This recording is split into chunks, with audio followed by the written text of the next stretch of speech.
So, are you alone?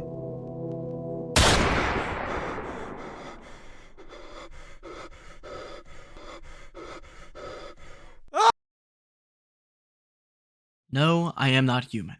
Boy, what a game. In case you haven't heard about No, I Am Not Human, it's a very unique horror game developed by Trioscas, in which you are placed at the start of a horrific apocalypse, where the sun is burning people alive in the daytime, and terrifying creatures, identical to humans, called visitors, are roaming the outdoors at nighttime. So really not a good time to be alive, if you ask me. In this game, your main focus is just staying indoors and surviving this horrific apocalypse, but in order to do so, you have to let random people into your home during the night, or else this guy comes by.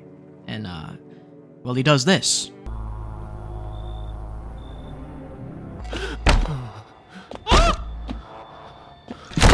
Yeah, that's pretty scary. But you know what else is pretty scary? That any of these individuals you are letting into your home can be a visitor. And if you make the mistake of allowing them to spend the night with you, they will brutally murder one of the other humans that are staying in your house. The only way you can really tell if someone is a visitor or not is by relying on broadcasts that come in through your TV every morning, which keep you updated on certain signs to be on the look for when trying to identify if someone is a visitor or not. You can use some energy during the day to run tests on people in your home, and if they check too many boxes, well, you can shoot them in the face. Whoa, now.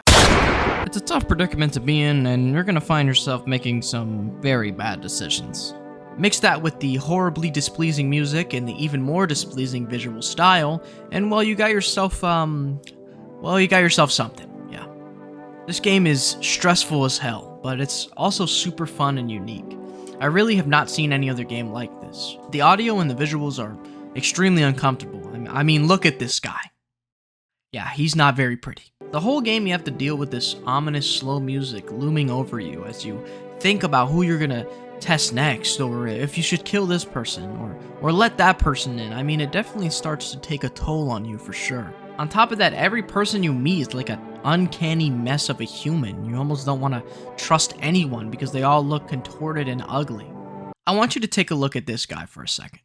Now I want you to know that that's supposed to be a mom. If you ask me, it looks like this mom has sideburns. And if you think that's bad, look at the mom's baby. There's no way in hell I'm letting that evil-ass baby into my house. The art style is so weird and ugly that it puts you in a trance. It makes you not want to look away. Another thing I really love about this game is the concept of the game itself. When I first played it, I thought it was kind of silly, and that it would be pretty easy for me to keep visitors out of my house, since I could just grab one or two real-ass people off the street and say no to everybody else that would come by. Then I'd just be able to bunker down with those real ones and wait it out. But of course, the game thought about this, and it implemented these little routine investigations done by this organization called FEMA, which essentially spend the whole game looking into how to stop the whole visitor thing and save the world. The problem is, these guys suck, and they come by your house every few nights and take people from your home for testing purposes.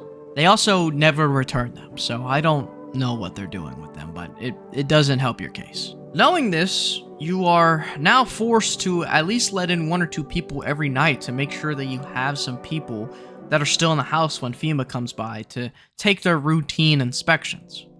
It's a good safeguard to keep the main concept of the game flowing and hard to cheese out of. And in my opinion, the concept of this game is really the bow that ties it all together. Having to identify such small and honestly trivial signs on all of these people coming to your house is stressful, and you're going to spend a lot of time fighting back the paranoia that this game gives you. I mean, it really doesn't hold back any punches when it comes to trying to make you feel anxious all of the time. You can even check if you yourself has signs of being a visitor in the bathroom.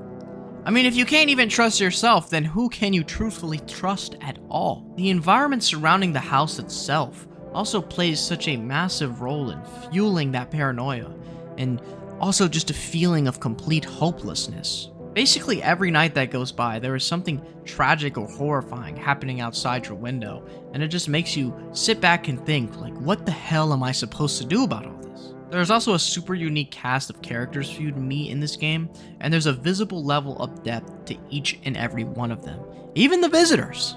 It only makes it that much harder to pull the trigger when faced with the suspicion that they might not be who you think they are. Aside from that, there is even some depth in the characters you don't get to interact with in the same way that you do with the people that want to come into your home. For instance, the delivery guy that comes by when you order supplies to help yourself survive throughout the game. Or the multiple interactions hidden behind the phone numbers that you can get by watching the TV or listening to the radio broadcast. The level of thought put behind this game is clear, and it shines in the best ways possible. The entire game takes place in one house. That's it.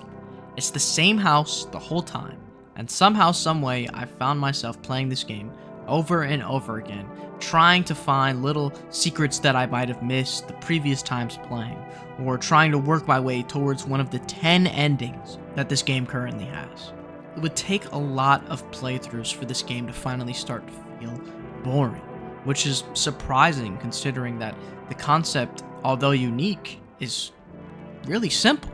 Another great thing about this game is that you will always be asking questions. Even when you complete all 10 endings, you will still be asking yourself how certain things work. It's never a closed book with this game. And that's the beauty behind it, the beauty of the unknown. Not understanding the situation that you're in or fully understanding how to get yourself out of it is the main selling point for this game. There's even questions about the main character themselves and the past that they had before this game that are never fully answered. Concealment and mystery are the two main factors that keep this game so unique and interesting. I Am Not Human is a phenomenal experience, which I believe deserves a 9 out of 10. The only reason it's not a full 10 out of 10 for me is because I would have liked to see just a little bit more from the game as a whole. The game itself is actually pretty short. It has somewhere around 50 character encounters total. I want to make it clear I don't think that these are detriments to the game itself. It's just what I personally believe this game needed to solidify itself as a 10 out of 10 in my opinion.